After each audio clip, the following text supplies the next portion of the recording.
Hi everybody, Tyler here with Sparkle with Tyler, and today I'm going to talk to you about five-ish household items that I use every single day in diamond painting. And you might already have these items, you might already use these items, but if you don't, hopefully these little tips and tricks will help you in your diamond painting every single day. So the first one is a pool noodle, and you may have heard of this before. You may have seen it as a diamond painting hack. It is probably one of the cheapest and most effective ways to protect your canvases from being crushed on the go or when they're standing. I got this one for $1.25 at like Dollar Tree or something forever ago. And I actually cut it in half and ended up with two pool noodles that I use for almost everything.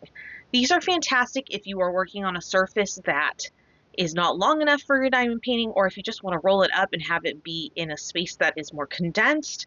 I use them to roll up my diamond paintings and keep them in my lap.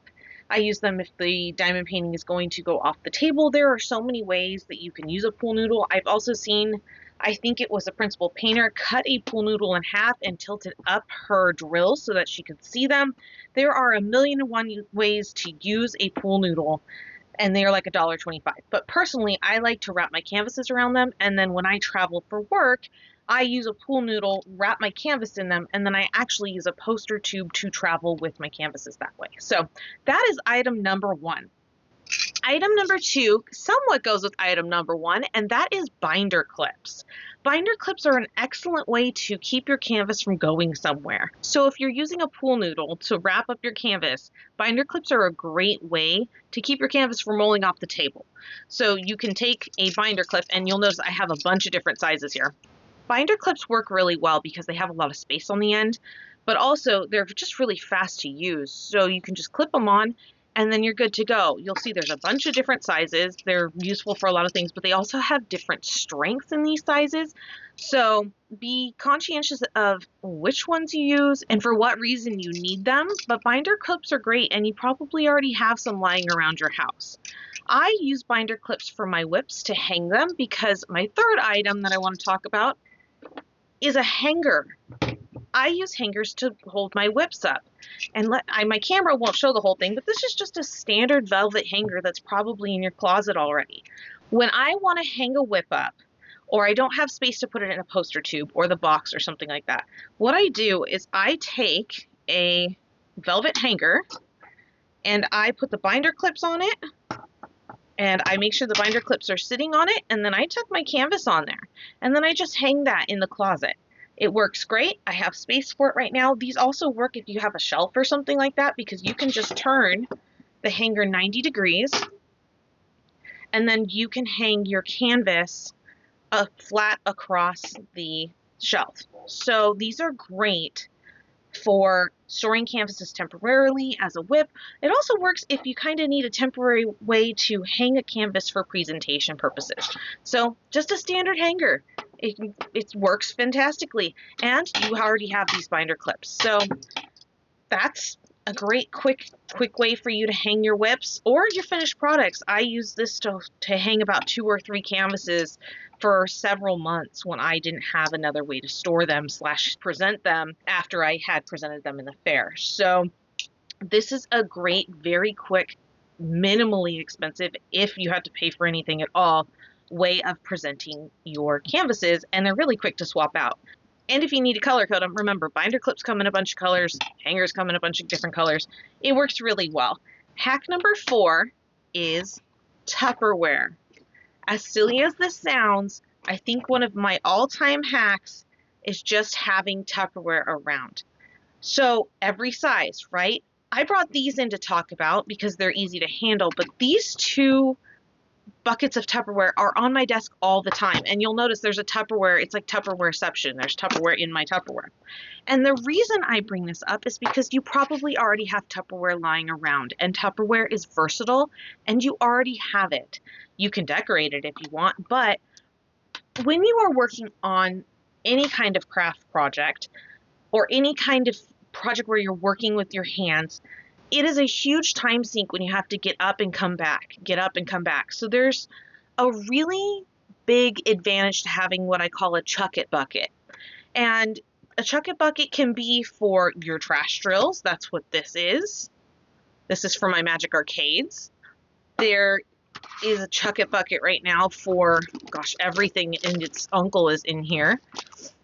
That has my scissors and some rivet stick and just some whip stuff. And then I have a Chuck It bucket for all of my like small card-like stuff, right? So having a Chuck It bucket saves you time. And also, I mean, obviously, something this size can be used if you have excess drills, like a 10 to 310 that you just want to store and it doesn't fit. It's just a really good reminder that Tupperware is versatile for everything. And something like this is really good for travel. Sometimes I don't want to take my nice containers with me when I travel, right? So don't forget that you have all of these wonderful storage items with you all the time. And I might be aging myself with this, but remember, like, it's like the butter container. You never know what might be in there if you don't label your stuff. So make sure you label your items and you're good to go. The next set of items I want to talk about is a grouping of items. And I'm going to talk about them as one thing because I use them as one group of items together to combat static. I live in an area that is very dry. We have a lot of static, so this is a constant when I am kitting up, kitting down, and even when I'm working on kits. I use a combination of dryer sheets and static guard, and with that comes the necessity of storage for the dryer sheets and Q-tips to use the static guard. So my static kit looks like cut up dryer lint sheets, Q-tips. This one just so happens to have the end cut off, and these can be used forever. They are not one-time use. So I store my Q-tips in my dryer sheet bag and then my static guard. So I have the same dryer lint sheet. This sits in my desk because it makes everything smell nice, but when I need it, I cut a bunch up, I put it in here, and then I just continue working. But static guard, I do want to make mention of this because it's important. Using too much static guard can cause issues with your drills. So be really conscientious that when you use this, that you don't use very much and you don't spray it directly like onto your drills. I use static guard specifically when I am kitting up. And what I do, or if I'm having issues when I'm working, I spray the static guard onto my Q-tip and then I wait for it to dry because it is wet. And then I rub it on the insides of my container only. And then I'll have a dryer lint sheet in there, and then I'll close it, I make sure my hand's on it, and I shake the bejeebies out of it. So that will usually work. All of those items in tandem is kind of my static combat kit. But I never thought in my wildest dreams I would be using static guard and Q-tips and dryer lint sheets when I started diamond painting. So some of these items you may already know about, but again, you may not have a Q-tip currently in your diamond painting repertoire. So for me, that's an everyday item I didn't know I'd be using. The last and final item I want to discuss with you is probably the most critical for my household, and that is a lint roller. I have 2 dogs, and no matter what I do, I cannot keep dog hair off of my canvas. And let me show you what that really means and what that actually looks like. This is the back of my Magic Arcades canvas, and I'm going to bring you in so you can really see what I'm talking about. Look closely and you will see that there is black linty dog hair all over this. Now, not a big deal in the grand scheme of things, but look how easy it is to get rid of it with a lint roller. It's just one of those little things that makes me feel better about how my diamond painting looks. So that is just a couple passes.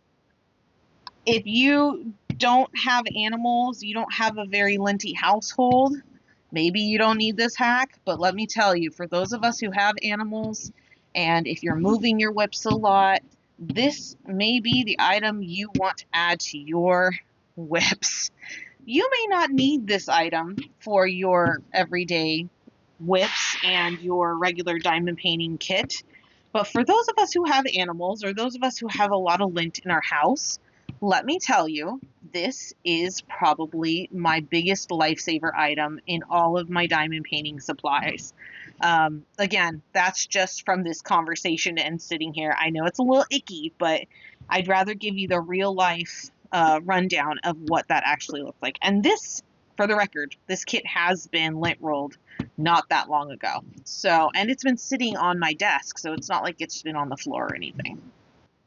And if you'd asked me when I first started diamond painting what my random household supplies would be in terms of just everyday things, I never, ever in my wildest dreams would have thought that I would need a pool noodle and a lint roller. And let me see if I can get the static guard in there. Binder clips, Tupperware. These are all things that I keep in my house anyway, but I use them every day for my diamond painting. So hopefully you found this helpful.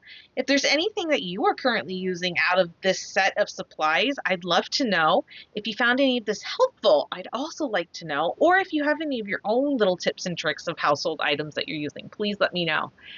As always, I hope you're doing well. I hope you're taking care of yourself. I hope your whips are going well. If you feel so inclined, please leave a like, a comment, and subscribe. It really does help the channel. It lets the algorithm know that this is a good place to be. And I'll talk to you soon. Bye!